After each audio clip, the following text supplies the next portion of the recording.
Well, hello, friends. Mark Holmes here with my buddy Cowboy Joe Boo. And as always, thank you guys for watching, commenting, and subscribing to the Joe Boo Sports Report. Without you guys, this literally does not work. Let's get open for business and let's wake up.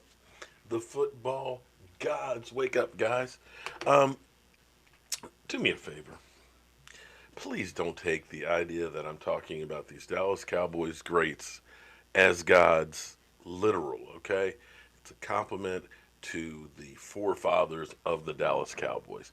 And it's a thing I didn't even start. You always, if you look it up, whenever something would happen, a crazy bounce or a play that you weren't expecting, you thank the football gods because it must have been divine interventions or so forth. But come on, just take it down a notch, okay? So, our Dallas Cowboys here, 98 days, 11 hours, 15 minutes, and 30 seconds away from kickoff of the 2019 season, have a few nagging injuries. We know Leighton Vander Esch has a bit of a hip uh, injury. We know that Awuzie is dealing with a hip flexor, and Kavon Frazier had a scope knee, and he won't be available until really Oxnard. So we've got those nag injuries. We know that we've got D-Law, of course, with the shoulder surgery. He may not be ready until the first game. And we got Lyle Collins and we got Byron Jones. So we do have some injuries that are a bit of concern that hopefully by training camp that most of these things will be out of the way, but they are still a concern. Nothing that's, ACL season end or anything like that, but still, some things are going to slow down your progress because you want everybody out there learning, being like a sponge, sucking up as much knowledge and changes that we are making on this team. Now, before I get into the subject, which I was going to actually talk about Trysten Hill, and I wanted to break down what I see about Trysten Hill. I just want you to look at our quarterback, Dak, for a moment here at the press conference and check out the excitement on his face, how he is just seems to be relaxed and he's excited about the team and the overall joy in his face. Last year, you didn't see this same Dak Prescott. We ended up kind of looking kind of stressed out, but I think Scott Linehan being gone, I think has definitely changed everybody's I was going perception. good. I was going really good. I mean, we've made a step and made strides from last week to this week, getting better. That's the most important thing we can do is go out there and compete each and every day, and just make each other better. And we're definitely doing that. Seems relaxed, Now compared to where he was last year. He came in so strong toward the end.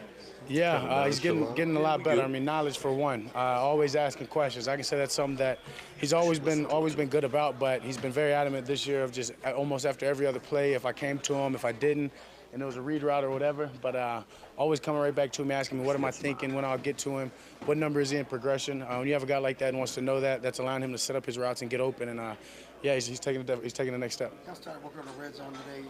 How much has that been a focus for y'all throughout the Red offseason, zone. in the offseason program, because it was such a problem for you last year? Yeah, I mean, it's definitely a bigger focus. But, I mean, we've changed some things up for one, so we're not going to sit here and beat our heads against the wall worried about what we did last year. We know we're going to get better all the way around. We're going to have more. We're going to have bigger plays from outside of the red zone, and we're going to score from within the red zone. So it was a good first hit at it today. You said change things up like what?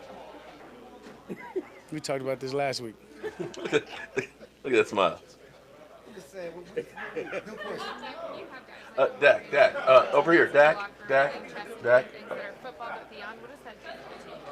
Yeah, I mean, the team chemistry we have, the camaraderie, all our guys have away from the game, is unbelievable. I mean, that's a cornerback and a DB that are playing chess each and every day. That we come in from OTAs and they're going out there during OTAs practicing against each other and giving each other hell. So to have guys like that competing and getting better and just growing this brotherhood, it means a lot. It gives you a great chance late in the year. Dak, over here, Dak. Explain that to me like a five, like on a given day, what are y'all looking at? How much the Can't get into Yeah, credit the coaches. They threw more at us this year. I mean, a lot of times you install just a few plays here and there, and we talked about installing the red zone, but for the most part, we've already installed, and now we're coming back to it. And so, at this point at it, it's almost just a quick review, and we're rolling. So I mean, we've got the guys that can do it. We've got very knowledgeable guys that can take a lot in, that are asking for it. They're asking for the big load so they can get better, and we can handle that. So just as long as we're what's that talk? So as long as you know we're coming out there each and every day and getting better, they're gonna keep putting more on us. Dak, go.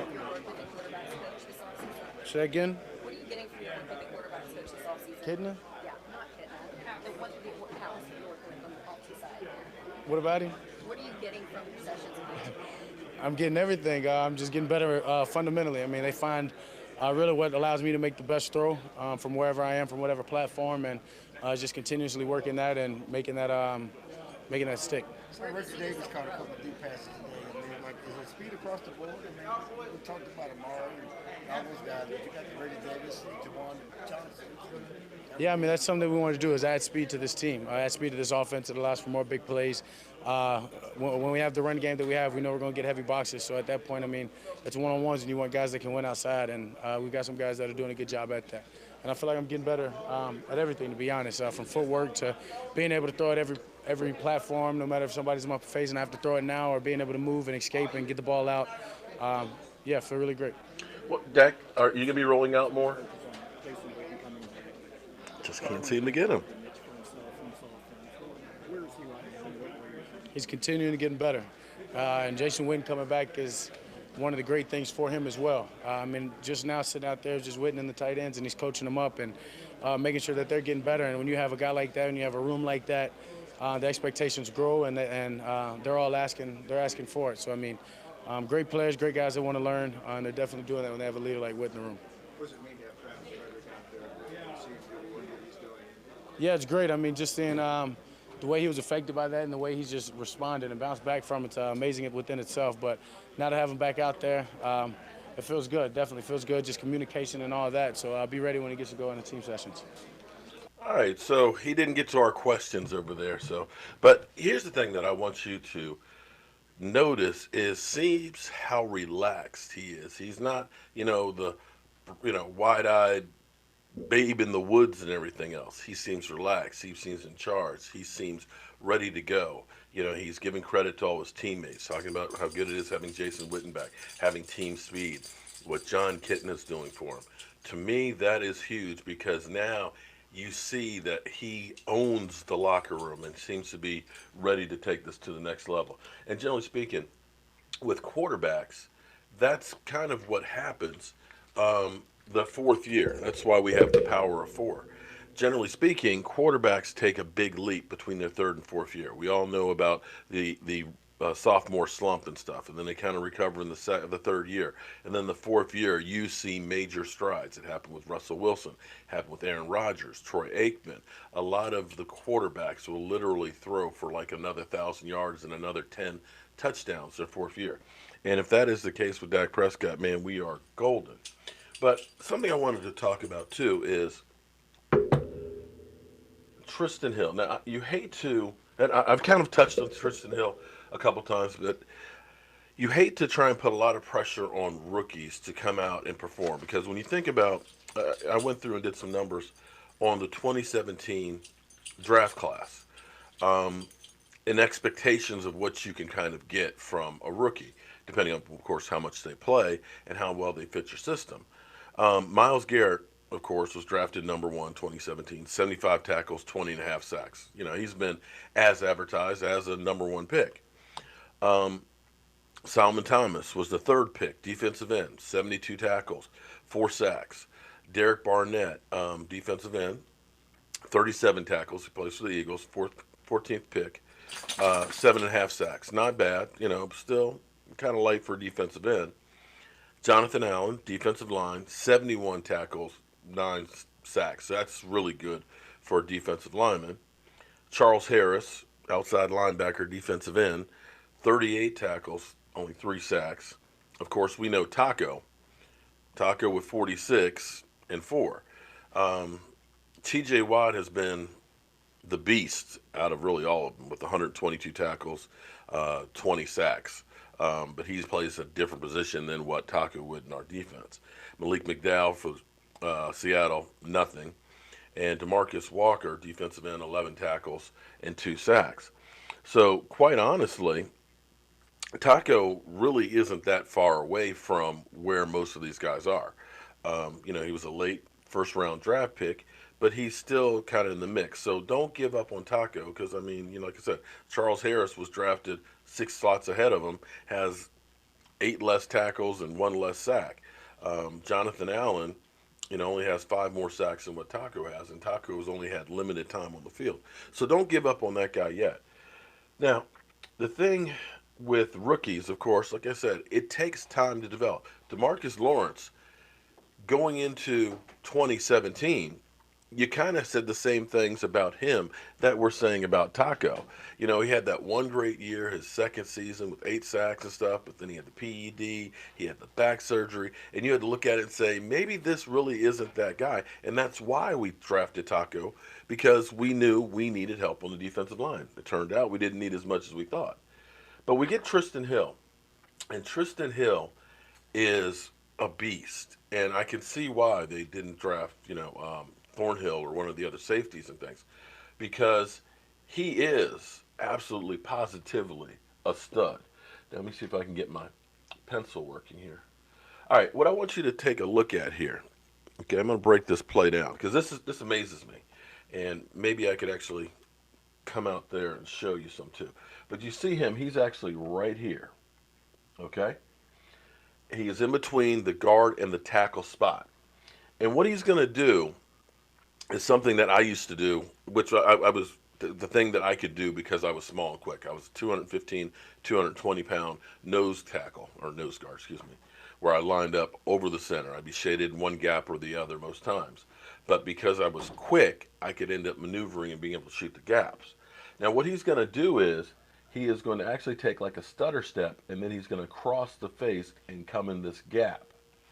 And what it's going to do is it's literally going to get the offensive lineman to stand upright, put the weight on his left leg, and then when he comes across the face, he can't stop him because he's that fast. So let me see if I can, let me come back down here and see if I can actually show you what I mean.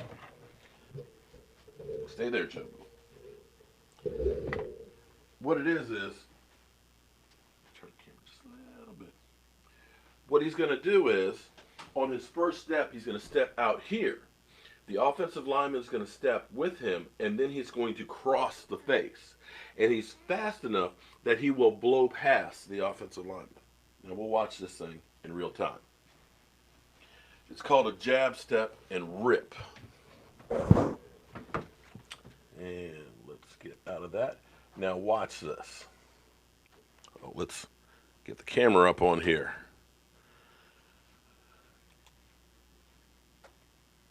Boom. You see where he went? He was out here in this gap. He did that little first step here, held the offensive guard.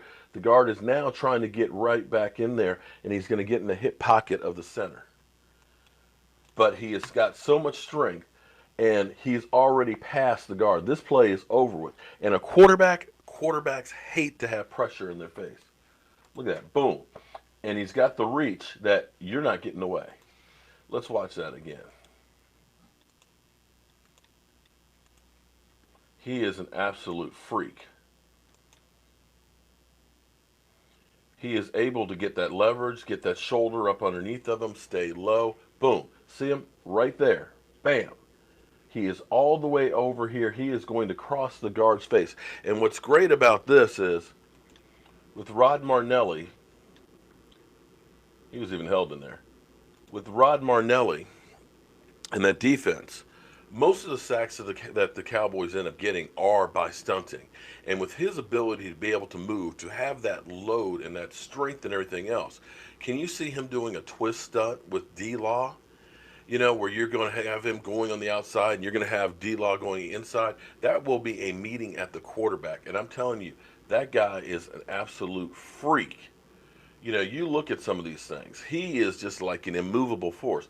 He is what Vosh will say, a trash can full of dirt, but he's got wheels on that trash can, and he is going downhill. He pushes that pocket back, and he is just there, and he just swallows those running backs up. You just absolutely have to love what this guy can do. And that's why Chris Richard was totally licking his chops and just like, man, this is the guy for us on this line. We have to have him. And the thing about it is because a lot of people say, we got safety, and we've got some issues right now with safety, with Kavon Frazier having his knee scoped and things, that we are a little bit thin there. But you got to understand that defensive line trumps everything else. If you can stop the running game, if you can put pressure on that quarterback, it makes it that much easier for the linebackers, the cornerbacks, and the safeties. So it's a calculated risk. And I equate it to the New York stinking Giants that Eli Manning gets the 2-time Super Bowl MVP. But without that pass rush that they had, and they had no names for cornerbacks, there are no Hall of Famers on those defenses as far as defensive backfield. That defensive line was able to get such a push that they were able to shut down offenses and basically make them more one-dimensional. So that's what we got. And with that being said, it's time for me to get to my day job. As always, friends, I want to thank you all for watching, commenting, subscribing, and being part of the Joe Boo Sports Report. We're getting close. We're under 100 days. And I guess I'll see you guys soon.